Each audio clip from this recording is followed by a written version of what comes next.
Now, don't misunderstand me. The development of BRICS and the potential expansion of BRICS is a good thing, or can be a good thing. No question about it. But we have to understand that this is not something that the global business and investment community is alarmed by, or something that has taken them by surprise. They've been anticipating the shift to the east and to the south for a long time, and they have facilitated it. And they are facilitating it. I mean, people like Joseph Sullivan, former economic advisor to the White House, has also advised the new development bank, the BRICS Bank, and has promoted the idea of BRICS creating their own currency. BlackRock created not one but two ETFs dedicated to BRICS economies. And like I said, a great deal of the repercussions of the Russian sanctions have actually benefited BRICS nations and potential BRICS nations, and provided a strong incentive for de-dollarization. The Ukraine war has really been a vehicle for accelerating this process, this global economic shift away from Europe and away from the West. So they are facilitating it. They're not opposing it. They are welcoming it. But of course they want to control the outcome. The ideal situation for them would be to sort of replicate the Bretton Woods system, but in reverse. In other words, the traditional beneficiaries and victims of the Bretton Woods system would basically switch places. Western-aligned corporate power, the OCGFC of the Western world, do not particularly care about the welfare of their nations, but they care about themselves, and they don't want to be sidelined by this inevitable transition to the global South. They want to steer the transition. But the problem is, or the challenge is, that the parallel power structure of the private sector that has eclipsed state power in the West has not yet eclipsed state power in the East.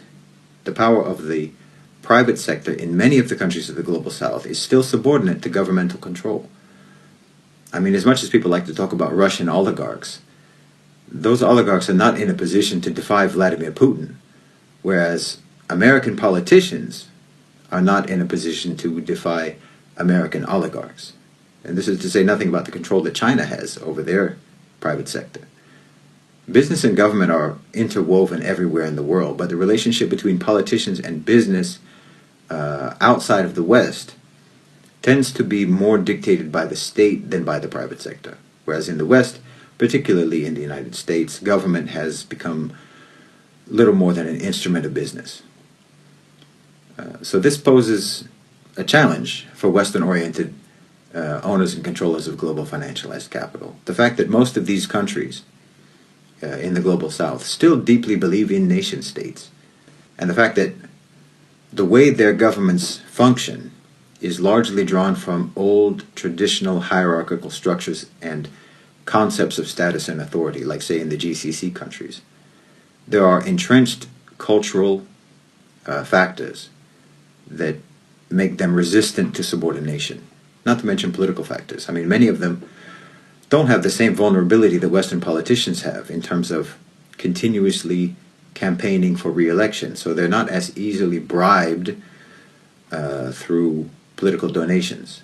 The corruption that they engage in the global South tends to be for the purpose of increasing their power, not for the purpose of being bought off in order to abdicate their power. And they do, to one extent or another, actually do care about what their populations think about them. I mean, when you have a deeply unpopular leader in the global South, it's usually a reliable indicator that they are Western puppets. The companies of the global South, the OCGFC of the global South, are also not quite as a-nationalistic as their counterparts in the global North and in the West. There's still a sense of national pride among the business leaders in the global South. They have some residual traditional values from their societies and from their cultures that make them care about their nations to one degree or another. And of course, they're capitalists, they're ambitious, and they would like to be shot callers in their own countries and in their own regions. So this is not going to be easy for Western-oriented owners and controllers of global financialized capital to manage. But they believe they can, and they are certainly going to try. But this is why I think it's important for us to understand that BRICS does not constitute an uprising against the West. If you don't know what kind of a fight you're in, then you won't know how to fight to win. And it is a fight for sure, but it's not that kind of fight. If you think it's that kind of fight, like a rebellion against the West, then you're going to be anticipating, assassinations and wars and invasion in order to stop BRICS. But I don't think that that's what you have to be worried about. What you have to be worried about is help.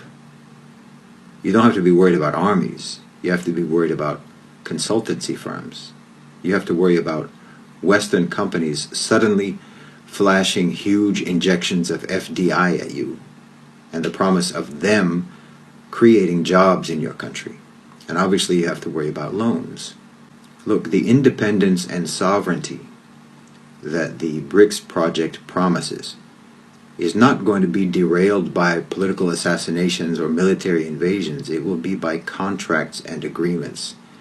It won't be by war, but by treaties. It won't be by opposition. It will be by assistance. To me, I'm not particularly keen on the idea of the creation of a BRICS currency, to be honest. I don't see why countries can't just trade in their own national currencies. Or for that matter, if you want to think about creating alternative currencies specifically for cross-border trade, why not think about regional currencies, like a currency for ASEAN, or for the OAU, or for the OAS? Or for that matter, why couldn't the OIC start studying the creation of a trade currency for their member states? I mean, if Saudi Arabia, UAE, Egypt, Iran, Iraq, Indonesia, and there's like 10 other Muslim countries that want to join BRICS, if they all join BRICS, it's almost going to be a de facto Islamic bloc anyway, accounting for like half of the world's oil trade, oil supply, and controlling practically all of the most important major ports and maritime routes of global trade in the world. It would make sense at that point to initiate greater integration between members of BRICS, coordinated monetary policies, and potentially then their own trade currency. Now, personally, I don't like the talk about creating a gold-backed currency at this time. I'm afraid that the lead-up to launching something like that would just see absolutely devastating conflict all across Africa.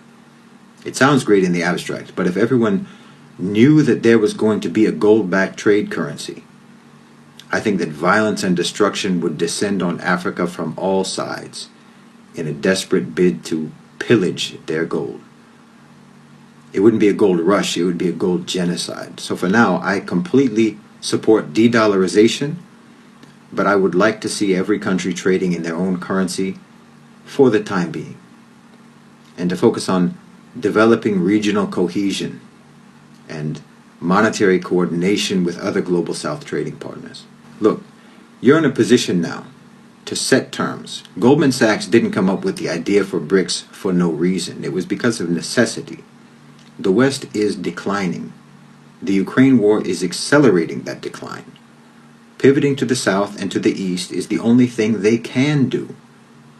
If you decide to shut them out, or if you decide to impose capital controls, tariffs, restrictions, and so on, there isn't much they can do about it.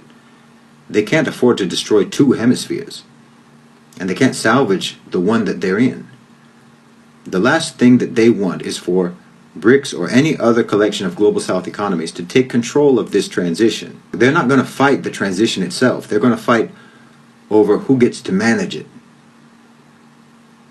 They want it to conform with the neoliberal program, but they don't really have the muscle to force you to do it that way. They're counting on you having no ideas and on you not understanding what the fight is about, and they're counting on the Global South still looking at them with awe and reverence and not actually realizing that the tables are irreversibly turning in your favor. When slavery was abolished in the United States, the slave master approached his former slaves and invited them to continue working on the plantation for a meager wage because he realized that he had no future without them, and he expected them to have no idea what else to do with their freedom. Well, that's what's happening when multinationals and investors come to your country from the West today. The master's house is burning. And the crops that you've been harvesting all this time for him are yours now. He just doesn't want you to know it.